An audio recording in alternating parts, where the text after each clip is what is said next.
গ্রামের বহু পুরানো বাড়িটা নিয়ে সবাই ভয় পায়। চারপাশ গাছপালা, রাতের বেলা চাঁদের আলো। বাড়িটা ভয়ঙ্কর দেখাচ্ছে।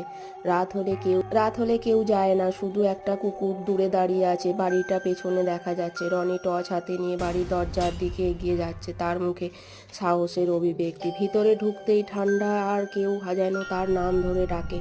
বাড়ির ভেতরে অন্ধকার, রনি টর্চের আলো, তার মুখে ভয়ের অভিব্যক্তি। পেছনে একটা অস্পষ্ট ছায়া, একটা পুরানো আয়না।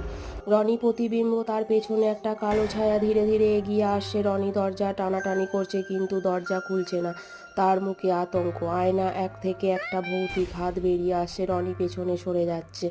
গ্রামের লোকেরা সকালবেলা রনিকে বাড়ির সামনে অজ্ঞান অবস্থায় পড়ে থাকতে দেখে। রনির মুখে ভয়, সে চোখ বড় করে কিছু বলতে, পেছনে অস্পষ্ট ছায়া। বাড়ি ভাঙার সময় একটা আয়না পাওয়া যায়, তার ভেতর থেকে কালো ছায়া বেরিয়ে আসছে। গ্রামের লোকেরা ভয়ে পিছিয়ে যাচ্ছে।